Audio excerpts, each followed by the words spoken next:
हम एमपी बने ना तब भाजपा में नहीं जाऊंगे, चाहे किधर खड़े में गड़ जाओ। जनता से मैंने 100% उम्मीद है, अगर जनता मैंने जतावेगी।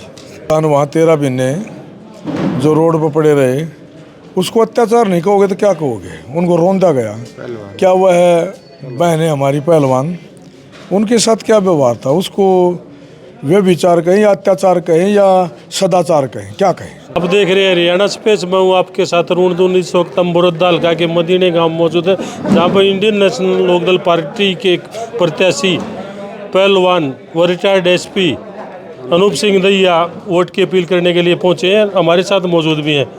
तो एसपी साहब, कई दिनों से आप चुनाव प्रचार में लगे हुए हो, कई हल्कों में आप जा भी लिए, तो किस प्रकार का आप लोगों को प्यार व आशीर्वाद मिल रहा? सबसे पहले तो सारे दर्शकों को हाथ जोड़कर राम राम। और प्यार तो आपने यहाँ भी देखा होगा, प्यार को खींचने की भी ताकत चाहिए। प्यार करवाया भी जा है, प्यार कराया भी जा है। तो मैं जनता के बीच में जहाँ भी गया हूँ ना, मुझे बहुत बढ़ चढ़ के प्यार मिला है, मैं बहुत खुश हूँ। अभी एक आप आरोप लगा रहे थे बीजेपी पर, खट्टर सरकार, मोदी सरकार पर, कि ये बीजेपी की सरकार एक अत्याचारी सरकार है। तो किस प्रकार का अत्याचार बीजेपी की सरकार ने? क्या किसान वहाँ 13 महीने जो रोड पर पड़े रहे, उसको अत्याचार नहीं कहोगे तो क्या कहोगे? उनको रोंदा गया, क्या वह है बहनें हमारी पहलवान, उनके साथ क्या व्यवहार था? उसको वे विचार कहें या अत्याचार कहें या सदाचार कहें, क्या कहें? बताओ क्या कहें? उसको सदाचार मानना? अगर अत्याचार नहीं है, अगर वो सदाचार है, फिर अत्याचार क्या है? और किस किस प्रकार के अत्याचार कर दिए? पहलवान, आप पहलवान हो, पहलवाना का तो पक्ष आपने रख दिया। तो आपने तो कई आरोप अभी जनसभा के दौरान लगाए थे। पहलवाना दे साहब, मैं भारतीय कुश्ती टीम का कोच भी बहुत लंबा रहा हूँ, और मुझे इस बात का भली भांति ज्ञान है कि विदेश से मेडल कितनी मेहनत के बाद आता है। घर जाए भी सदियाँ बीत जाती हैं, खून पसीना एक करके जब मेडल आता है, जब मेडल आता है ना, तो वो भारत का तिरंगा फहरता है, किसी गांव का तिरंगा, किसी स्टेट का तिरंगा नहीं फहरता। और उस भारत की बेटियों को वहाँ आपने देखा भी हुआ, जंतर मंतर पर उनके साथ क्या हाल किया। क्या वो अत्याचार नहीं तो क्या था? तो एसपी साहब, एक बात और, अभी आप कह रहे थे भाई एक कैंडिडेट आ रहा है हरिद्वार से, दूसरा आ रहा है जमुना घाट से। मैं आप लोगों के बीच का हूँ, किसान का बेटा हूँ। मैं किसान हूँ, किसान का बेटा हूँ, ससाना गांव का हूँ, और ये भी पक्का है नसब न बेरा है। मैं गांव का वासी हूँ, जमींदारा भी कर रहा हूँ।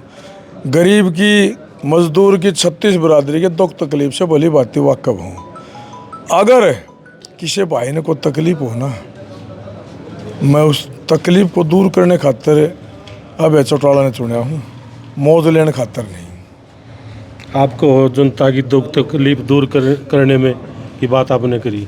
एक बहुत बढ़िया जिम्मेवारी का पद आपके पास था, एसपी का, पुलिस एसपी।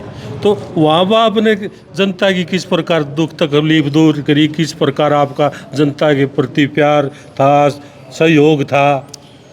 वहाँ ये एक हमारे जुरिडिक्शन इलाका हुआ है, जहाँ तक भी एक एसपी दूसरे ज़िले में नहीं जा सकता, वहाँ दूसरे एसपी का अधिकार होता है। ये मदीने का सरपंच उलाने में तो धरना चलाओ जाके। जहाँ मैं एसपी था उस यूनिट में आज जाके उनका, मेरे जवानों का इंटरव्यू लिया हो, अपने आप बेरा लग जाएगा।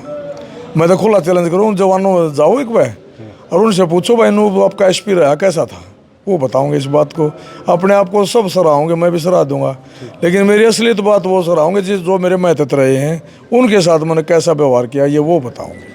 एक मैं चौटाला कह रहे हैं, अगर इनेलो पार्टी जो है किसान की, गरीब की, मजदूर की लड़ाई लड़ रही है, इसमें कोई शक नहीं। 90 MLA इस हरियाणा विधानसभा में, और जब किसान की तकलीफ समझ गए 90 में से एक MLA ने इस्तीफा दे दिया, एक MLA ने इस्तीफा दिया, बाकी तो किसी ने नहीं दिया।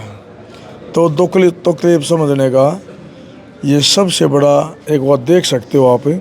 हाँ भाई, इसने दुख तकलीफ में इस्तीफा दिया है, नाराजी खुशी कौन अपने पद ने छोड़ देगा? किसानों के धरने बजाने लिए, किसानों ने एतराज़ किया, उनके धरने बजाने के लिए उन्होंने कहा अभी धरने पर जब आ सकता है जब इस्तीफा दे देगा। उन्होंने इस्तीफा दे दिया और चला गया। उसका कैरियर तो होता ना, राजनीतिक कैरियर वो दांव पे था। वो उसने अपने कैरियर के साथ एक सट्टा खेल रहा था, एक जुआ खेल रहा था। अगर वो हार जाते अगले चुनाव में कोई ये चैलेंज नहीं कर सकता मैं जीतूंगा। हर आदमी जीत के लिए करता, जैसे दंगल में पहलवान हम तो वहाँ से बनता दलाले हैं, सब जीतने के लिए नेशनल में जाए हैं, लेकिन मेडल तो 30 हुए हैं। 30 आदमी भी जो होगा लड़े खेल रहे 500 मेडल 30, तो जीतेंगे थोड़े, हारेंगे घने। तय वो हारेंगे ज़्यादा, जीतेगा एक जिले में। तो एसपी साहब आखिरी सवाल, एक भूपेंद्र हुड्डा भी कह रहे हैं एक भाई सतपाल ब्रह्मचारी वो 3.25 लाख वोटा तो चुनाव जीता वो सोनीपत वालों उत्तराखंड का। वो उनकी अपनी सोच है, मैं उसके बारे में क्या बोलूँ। ये वो तो जनता ने फैसला देना, जनता किसको जिताओगी किसको हराओगी। मैं भी अपील कर रहा हूँ भाई मुझे वोट दो, मुझे जिताओ, मैं तुम्हारे बीच में रहूँगा। तो ये कोई भी मांगेगा वोट, सब अपने लिए मांगेंगे, लेकिन वो फैसला जनता का। तो क्या उम्मीद लग रही फिर जनता से? जनता से मैंने 100% उम्मीद है, अगर जनता मैंने जतावेगी। एसपी साहब अब चौटाला ने परसों ऐलान कराया है जनता के बीच में, अब वो कभी भाजपा के साथ नहीं जाओगे। तो एसपी अनूप दहिया भी आज चौपाड़ में खड़ा है, क्या कहना चाहोगा? जब चौटाला ने ये बात कह दी ना, मैं तो उनसे पहले भाजपा के खिलाफ हूँ। और मैं घना राज्य होया हूँ, अगर चौटाला साहब ने यह बात कही, अगर हम MP बने ना तब भाजपा में नहीं जाऊँगे, चाहे किधर खड़े में कट जाओ।